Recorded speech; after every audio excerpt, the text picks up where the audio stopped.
Assalamualaikum warahmatullahi wabarakatuh. Selamat berjumpa kembali di video kali ini. Yang akan kita bahas itu adalah tentang hipotesis. Oke, yang nanti akan kita bahas, yang pertama pastinya adalah tentang definisi. Di sini definisinya ada dua, secara umum dan menurut ahli. Kemudian apa perbedaan antara hipotesis dan teori. Kemudian yang berikutnya ada fungsi dari hipotesis. Kemudian ada macam-macam dari hipotesis. Berikutnya adalah ciri-ciri hipotesis yang baik. And the last but not least, tentang bagaimana merumuskan hipotesis. Oke. Siapa di antara yang sedang melihat video ini suka melihat drama? Baik itu drama di Indonesia maupun K-drama, drama apapun. Ketika kalian nonton, apakah kalian itu pernah menduga-duga apa yang terjadi pada tokoh utama di akhir cerita? Mereka-reka, kira-kira apa ya? Jika pernah, nih, apa yang mendasari kalian untuk membuat dugaan tersebut? Gitu ya. Nah, dalam kehidupan sehari-hari kita sebetulnya ada banyak hal yang membuat kita itu sering menduga-duga tentang apa yang akan terjadi selanjutnya. Dan seringkali dugaan-dugaan tersebut muncul karena adanya pengalaman akan hal yang sama atau setidaknya mirip dengan kejadian yang sedang kita hadapi. Gitu. Nah, itu kan kalau dalam kehidupan kita sehari-hari gitu ya, in our real life. Kalau kaitannya dengan penelitian, dugaan-dugaan ini pernah muncul atau tidak? Ya, dugaan ini sering muncul, dan dugaan ini istilahnya adalah hipotesis. So, ketika kalian tadi melihat drama gitu ya, kemudian kalian menduga-duga, itu sebetulnya kalian sedang membangun hipotesa atau hipotesis. Oke. Nah, untuk definisi hipotesis sendiri tadi kan sudah disebut akan ada dua ya. Hipotesis atau tadi kan saya juga ada sebut hipotesa, sebetulnya sama saja. Hipotesis dan hipotesa itu sama, artinya itu sama, yaitu adalah dugaan gitu, tetapi sifatnya masih sementara karena kita masih belum tahu nih hasilnya seperti apa. Contohnya tadi kalau kita nonton drama ya, kita kan hanya menduga saja ending dari ceritanya si tokoh utama ini bagaimana. Kenapa kita masih belum tahu? Kan kita masih menonton dramanya, belum sampai selesai. Oke. Nah, hipotesis sendiri itu asalnya dari bahasa Yunani. Hipo yang berarti bawah dan tesis yang berarti pendirian, pendapatan yang ditegakkan dan kepastian. Jadi jika dimaknai secara bebas, maka hipotesis itu berarti pendapat yang kebenarannya masih diragukan. Makanya tadi disebutkan juga di awal kalau hipotesis itu merupakan dugaan yang sifatnya sementara. Karena dugaannya masih sementara dan juga kebenarannya masih diragukan, maka perlu untuk menguji. Menguji apa? Menguji hipotesis itu tadi. Hipotesis itu harus diuji dan dibuktikan kebenarannya. Ya, jadi diingat hipotesis atau hipotesa adalah masalah yang masih mempunyai sifat praduga. Karena masalah tersebut masih harus dibuktikan benar atau tidaknya. Ya. Dengan adanya hipotesis penelitian, peneliti itu dapat mengatakan sekaligus membuktikan apakah suatu teori yang sudah pernah ada dapat diterima ataukah pada saat atau tidak pada saat kondisi sekarang. Kondisi sekarang kan sedang kita teliti apakah dapat diterima teori yang diajukan oleh peneliti sebelumnya apakah bisa diterima ataukah tidak pada kondisi sekarang, ya.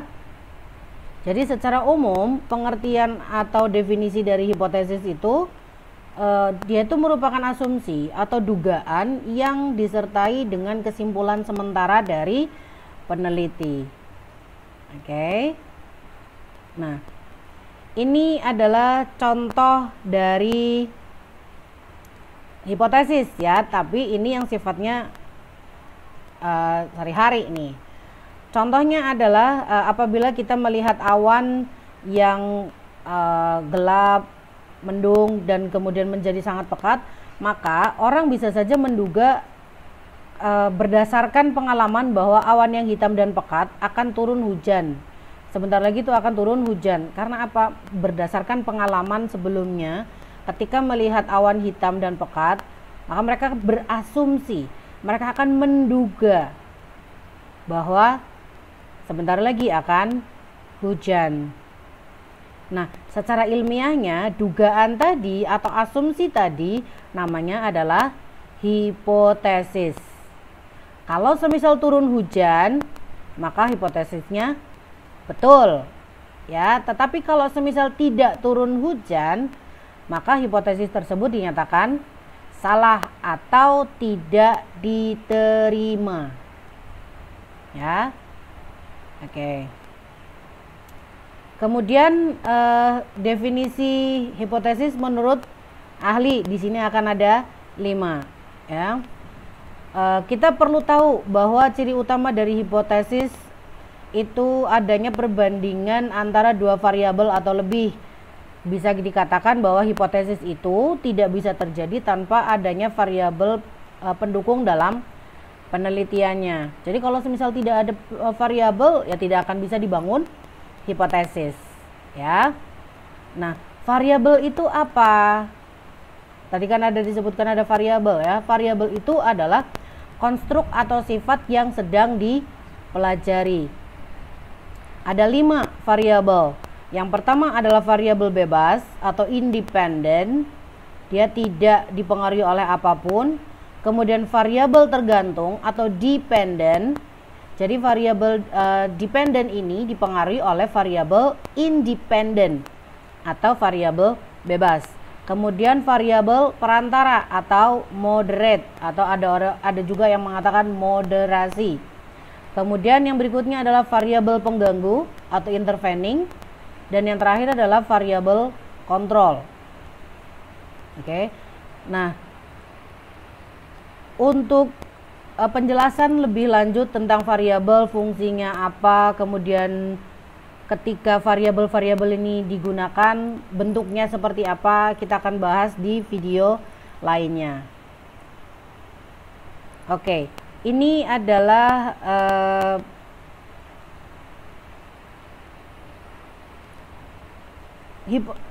definisi hipotesis menurut ahli. Ada 5 ya tadi saya sebut. Yang pertama ada dari Kerlinger. Hipotesis merupakan suatu pernyataan yang berupa asumsi atau dugaan sementara yang berkaitan dengan hubungan antara dua variabel atau lebih. Jadi akan ada keterkaitan atau dengan hubungan antara dua variabel ataupun lebih.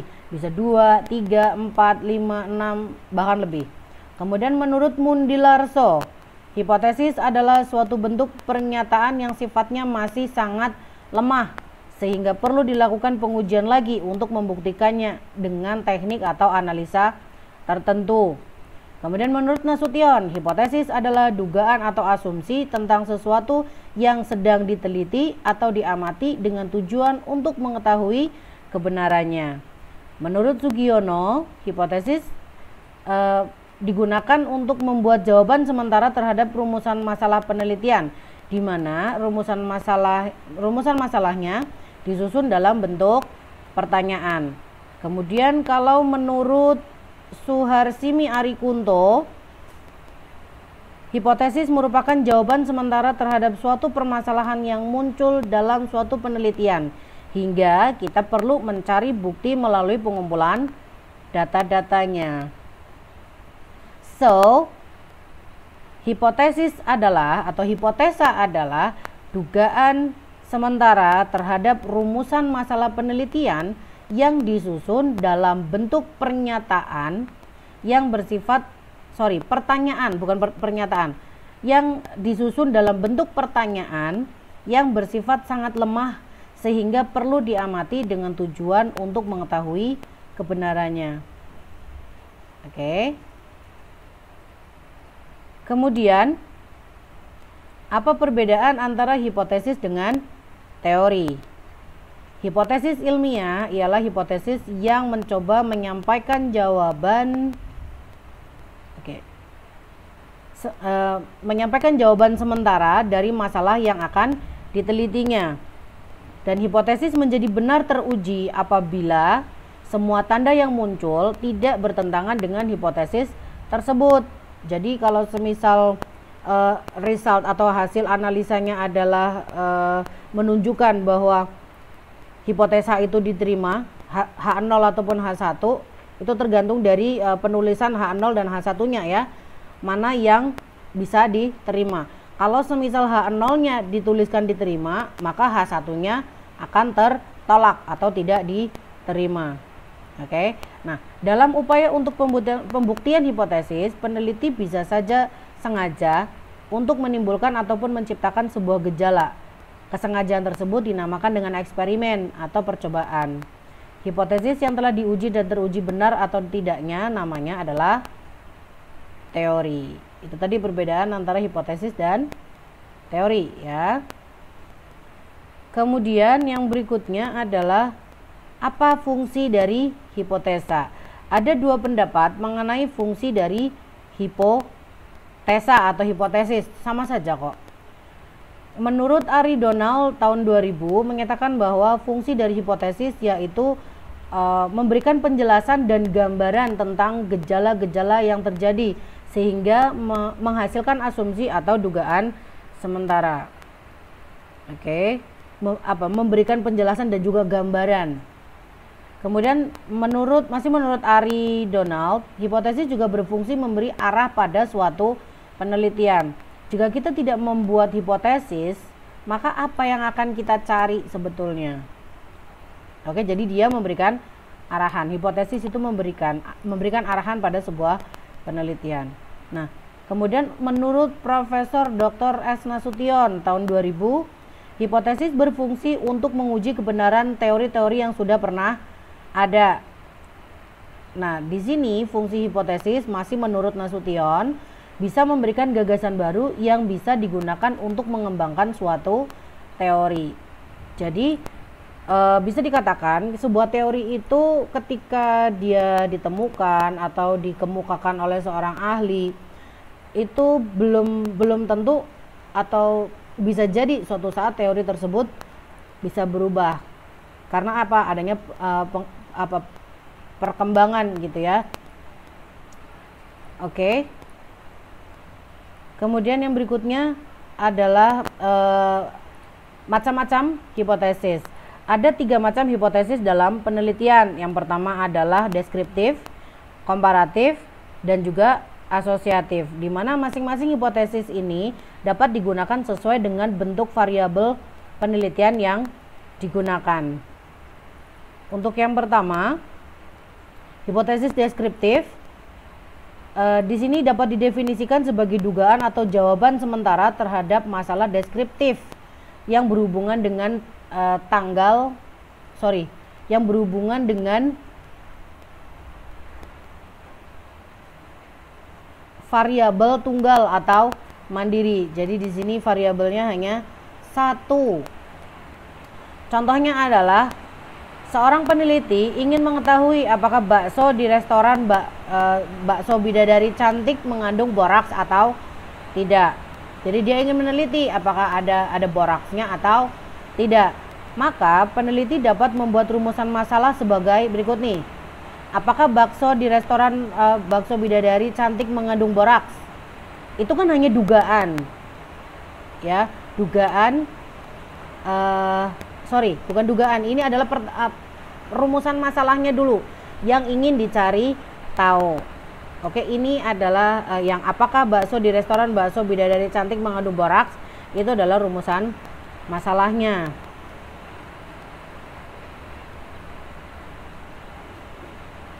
Nah, dalam penelitian ini kan tadi variabelnya itu yang digunakan adalah tunggal, yaitu bakso di restoran bakso bidadari cantik. Maka hipotesis yang digunakan adalah hipotesis deskriptif. Nah, ada dua pilihan hipotesis yang dapat dibuat oleh peneliti sesuai dengan dasar teori yang ia gunakan, H0 dan H1. H0, bakso di restoran bakso bidadari cantik mengandung boraks. Atau itu tadi H0-nya. Kalau H1-nya, bakso di restoran bakso bidadari cantik tidak mengandung boraks. Nanti setelah dilakukan uji ya, nanti akan ketahuan nih apakah apakah hipotesa H0-nya atau H1-nya ya, hipotesa yang ke-0 atau hipotesa 1 yang akan diterima. Oke. Kemudian yang berikutnya adalah hipotesis komparatif. Hipotesis komparatif ini dapat didefinisikan sebagai dugaan atau jawaban sementara terhadap rumusan masalah yang mempertanyakan perbandingan atau komparasi antara dua variabel penelitian. Jadi kita mau membandingkan. Contoh, seorang peneliti hendak mengetahui bagaimana sikap loyal antara pendukung klub sepak bola MU jika dibandingkan dengan sikap loyal pendukung klub sepak bola Chelsea. Apakah pendukung memiliki tingkat loyalitas yang sama ataukah berbeda? Ingat, kita mau melakukan komparasi atau perbandingan. Maka peneliti dapat membuat rumusan masalah seperti ini. Apakah pendukung klub sepak bola MU dan Chelsea memiliki tingkat loyalitas yang sama? Itu rumusan masalahnya. Nah, kemudian dalam penelitian ini variabel yang digunakan adalah variabel jamak, berarti lebih dari satu. Variabel pertama adalah loyalitas klub sepak bola Manchester United, sedangkan variabel kedua adalah loyalitas klub sepak bola Chelsea. Karena rumusan masalah mempertanyakan perihal perbandingan antara dua variabel, maka hipotesis yang digunakan adalah hipotesis komparatif. Ada dua hipotesis yang dapat dibuat oleh peneliti sesuai dengan dasar teori yang ia gunakan. Untuk H0 atau hipotesa 0, pendukung klub MU memiliki tingkat loyalitas yang sama dengan pendukung klub Chelsea. Ini memiliki tingkat loyalitas yang sama. Atau H1-nya adalah pendukung klub Manchester United memiliki tingkat loyalitas yang tidak sama atau berbeda dengan pendukung klub Chelsea. Kemudian hipotesis yang ketiga adalah asosiatif. Dapat didefinisikan sebagai dugaan atau jawaban sementara terhadap rumusan masalah yang mempertanyakan hubungan atau asosiasi antara dua variabel penelitian. Contohnya adalah seorang peneliti ingin mengetahui apakah sinetron berjudul Anak Jalanan mempengaruhi gaya remaja laki-laki dalam mengendarai motor. Nah, maka rumusan masalahnya adalah apakah sinetron berjudul Anak Jalanan mempengaruhi gaya remaja laki-laki dalam mengendarai motor? Ya, oke. Kemudian dalam penelitian tentang anak jalanan tadi, sinetron Anak Jalanan itu, variabel yang digunakan adalah variabel jamak. Variabel pertama adalah sinetron yang berjudul Anak Jalanan, sedangkan variabel kedua adalah gaya remaja laki-laki dalam mengendarai motor. Karena rumusan masalah mempertanyakan perihal hubungan antara dua variabel, maka hipotesis yang digunakan adalah hipotesis asosiatif. Ada dua pilihan hipotesis yang dapat dibuat oleh peneliti sesuai dengan dasar teori yang ia gunakan, yaitu H0, sinetron berjudul Anak Jalanan mempengaruhi gaya remaja laki-laki dalam mengendarai motor. Kemudian H1-nya, Sinetron berjudul Anak Jalanan tidak mempengaruhi gaya remaja laki-laki dalam mengendarai motor. Oke. Nah, kemudian yang berikutnya adalah ciri-ciri hipotesis yang baik.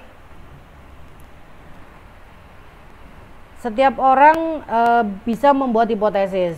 Contohnya kayak tadi di awal kita nonton drama, kita bisa menduga, kita bisa membuat hipotesis, ya. Bisa juga dalam hipotesis penelitian. Pasti kalau dalam penelitian itu pasti ada hipotesisnya.